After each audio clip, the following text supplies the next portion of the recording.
5월 25일 오늘의 말씀은 사도행전 11장 1절에서 18절입니다.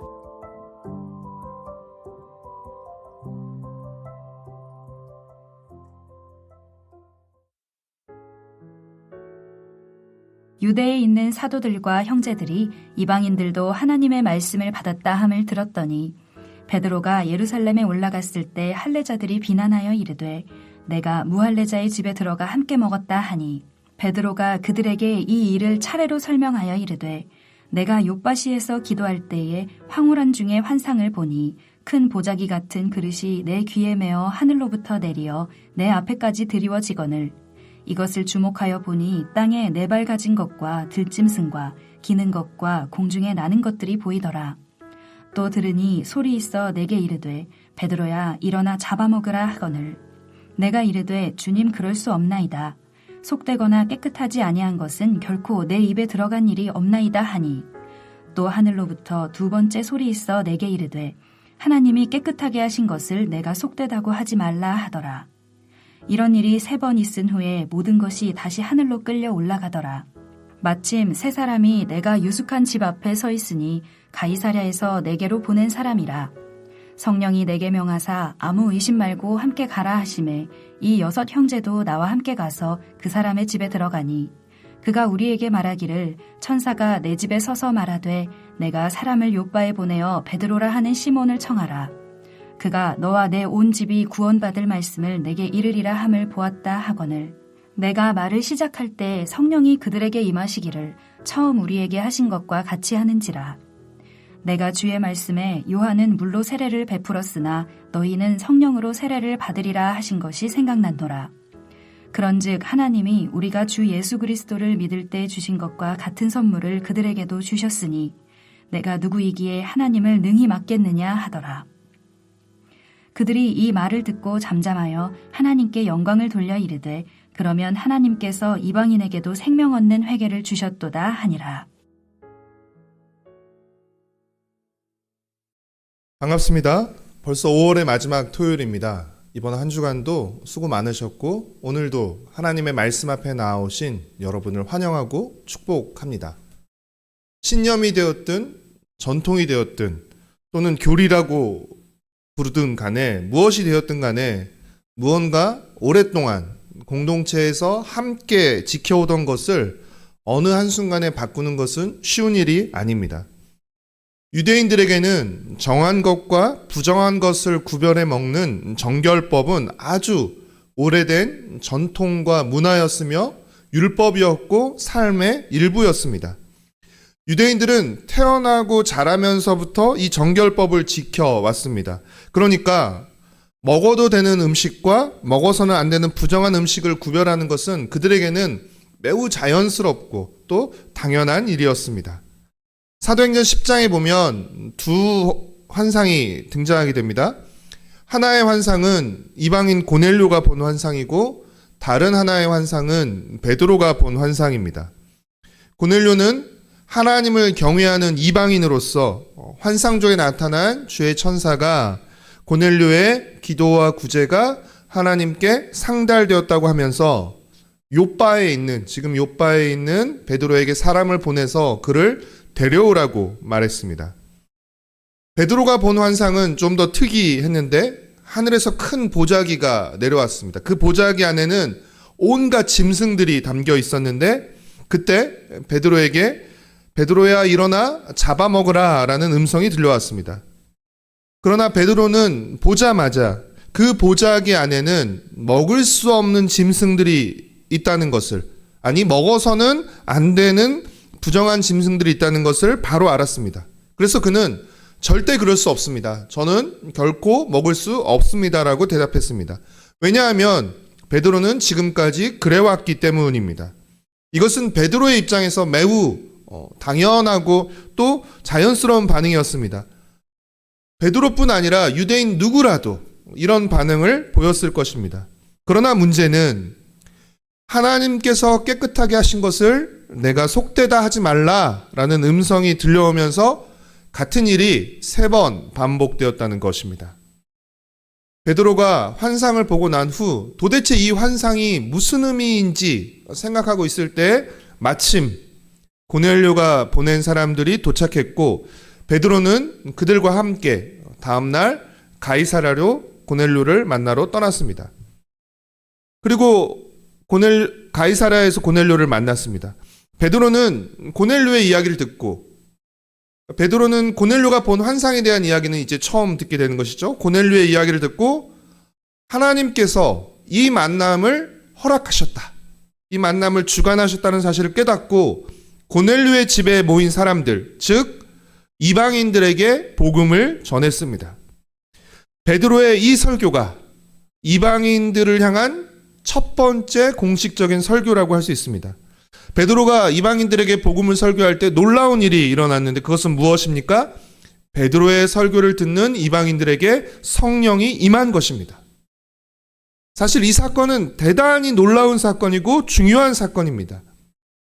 왜냐하면 하나님이 자기 백성으로 선택한 유대인뿐 아니라 선택하지 않은 이방인도 하나님의 백성으로 받아들였다는 것을 보여주는, 의미하는 사건이기 때문입니다. 그랬기에 베드로와 함께 고넬료의 집에 갔던 유대인들, 할례받은 신자들은 하나님께서 이방인들에게도 성령을 부어주신 것을 보고 놀랐습니다. 그들이 오순절날 받았던 성령과 같은 성령을 지금 고넬료의 집에서 이방인들이 받았기 때문입니다. 사랑하는 성도 여러분, 고넬료의 집에 모여있는 이방인들에게 성령을 부어주신 분이 누구십니까? 바로 하나님입니다. 따라서 이방인들에게 임한 성령은 하나님이 이방인들을 받아들이셨다는 것을 보여주는 인정이자 인증이라고 할 수 있습니다. 그제서야 비로소 베드로는 자신이 본 환상의 의미를 온전히 깨닫고 하나님이 깨끗하게 하신 것, 하나님이 받아들이신 이방인들을 더 이상 부정하게 생각하지 않고 형제로 받아들이며 세례를 줍니다. 이것이 수요일부터 어제까지 묵상한 사도행전 10장의 내용입니다. 이방인들도 복음을 듣고 성령을 받아 하나님의 백성이 된다는 사실이 이방인인 우리 입장에서는 별일 아니고 당연한 일 같지만, 하나님의 백성으로 선택받아 살아온 유대인의 입장에서는 결코 당연한 일이 아니었습니다. 그래서 베드로가 이방인 고넬료의 집에 가서 그 집에 머물면서 복음을 전하고 세례까지 주었다는 소식을 들은 예루살렘 교회에 있는 유대인 신자들은 베드로가 율법을 어기고 부정한 이방인과 어울렸다면서 베드로를 비난했습니다. 3절 말씀입니다. 이르되 내가 무할례자의 집에 들어가 함께 먹었다 하니. 할례는 무엇입니까? 하나님의 백성으로 선택받았다는 것을 보여주는 표시입니다. 그러니까 무할례자는 곧 이방인을 의미하는 것이죠. 어떻게 율법을 어기고 부정한 이방인의 집에 들어가서 그들과 함께 부정한 음식을 먹으며 어울릴 수 있냐는 것입니다. 여러분이 예루살렘 교회의 이 유대인 제자들의 반응은 환상 중에 보자기가 담긴 부정한 짐승을 보고 절대로 먹을 수 없다라고 했던 베드로의 반응을 떠올리게 하지는 않습니까? 이에 베드로는 4절부터 17절까지 자초지정을 길게 자세히 설명하는데, 이 내용은 10장을 요약한 내용입니다. 베드로가 이 설명을 통해서 강조한 것은 무엇입니까? 이 모든 일이 하나님이 하신 일이라는 것입니다. 고넬료와 자신에게 환상을 보여주신 분, 그래서 만나게 하신 분, 또 고넬료의 집에서 복음을 전할 때 그들에게 성령을 부어주신 분이 모두 하나님이시라는 것입니다. 이 모든 일은 하나님이 하신 일이기에 자신은 이 일을 거역할 수 없었다는 것입니다. 17절 말씀입니다. 그런즉 하나님이 우리가 주 예수 그리스도를 믿을 때 주신 것과 같은 선물을 그들에게도 주셨으니 내가 누구이기에 하나님을 능히 막겠느냐 하더라. 이 모든 설명을 들은 유대인 제자들은 어떻게 반응합니까? 18절 말씀입니다. 그들이 이 말을 듣고 잠잠하여 하나님께 영광을 돌려 이르되, 그러면 하나님께서 이방인에게도 생명 얻는 회개를 주셨도다.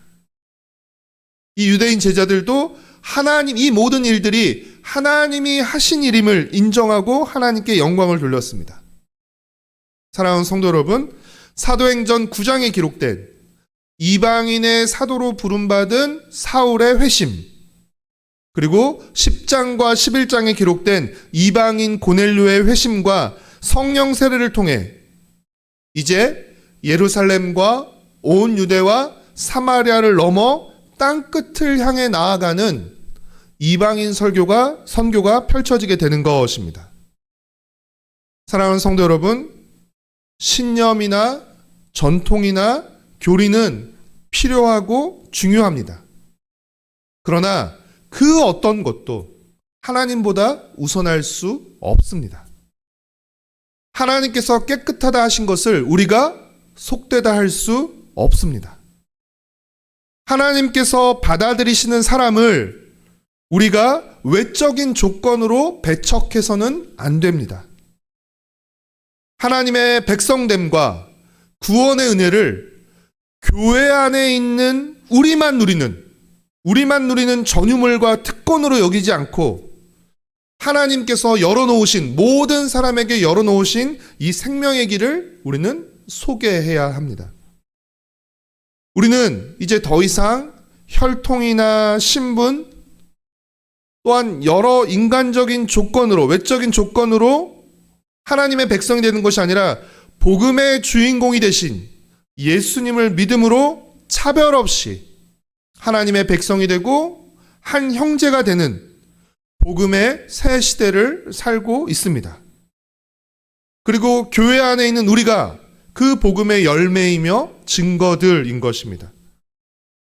우리를 하나님의 백성과 한 형제로 삼아주시고 성령을 선물로 주셔서 복음의 증인으로 살게 하시는, 오늘 우리 시대에 복음의 증인으로 살게 하시는 하나님께 감사와 영광을 돌리며 우리의 말과 삶으로 복음을 증언하고 보여줌으로써 하나님의 구원 역사에 동참하는 우리 개인과 또 우리 세대로 교회가 되기를 축복하고 소망합니다. 기도하겠습니다. 사랑하는 주님, 고넬료와 베드로에게 각각 환상을 보여주시고 그 환상을 통해 두 사람을 만나게 하시고 그 만남을 통해 이방인들에게 복음이 전해지게 하시고 복음을 듣는 이방인들에게 성령을 부어주심으로 하나님이 사람을 외모로 대하지 않고 차별 없이 믿음으로 그들을 하나님의 백성 삼으시고 구원의 은혜를 베풀어 주시며 믿는 모든 이들을 예수 안에서 한 형제로 삼으시는 하나님, 이 위대한 복음의 역사 또 구원의 역사를 우리에게 보여주시오니 주님 참으로 감사드립니다. 하나님, 우리가 정해놓은 또 우리가 고집하는 어떤 경계 안에, 장벽 안에 복음을 가두지 않게 허락하여 줍시고 주님이 만유의 주님이시며 그렇게 이 복음이 모든 사람을 위한 복음이라는 사실을 우리가 기억하고 모든 사람에게 우리가 이 복음을 전하고 보여주는 삶을 살아갈 수 있도록 주님 은혜를 베풀어 주옵기를 간절히 빌고 소망합니다. 오늘 특별히 청소년부 또 전도 축제가 있는데 하나님, 이 행사를 통해서 초대받은 청소년들이 복음을 듣게 하시고 또 주님을 만나게 하시고 주님을 믿는 놀랍고 아름다운 역사가 일어날 수 있도록 주님 은혜를 베풀어 주시옵소서. 내일은 복된 주일입니다. 주님, 우리 공동체가 함께 모여 예배할 때 우리의 마음이 온전히 주님을 향하게 하시고 주님으로 충만하게 하시며 주님으로 새로워지게 하시옵기를 간절히 빌고 소망하오며 또 성도들이 함께 만나 나누는 교제를 통해 우리가 서로 연결되어 있고 또 서로를 더욱더 북돋아주는 아름다운 믿음의 교제를 나눌 수 있도록 주님 은혜를 베풀어 주시옵소서. 감사드리오며 예수님의 이름으로 기도드렸습니다. 아멘. 하늘에 계신 우리 아버지여, 이름이 거룩히 여김을 받으시오며 나라가 임하시오며 뜻이 하늘에서 이루어진 것 같이 땅에서도 이루어지이다. 오늘 우리에게 일용할 양식을 주시옵고 우리가 우리에게 죄 지은 자를 사하여 준 것 같이 우리의 죄를 사하여 주시옵고 우리를 시험에 들게 하지 마시옵고 다만 악에서 구하시옵소서. 나라와 권세와 영광이 아버지께 영원히 있사옵나이다. 아멘.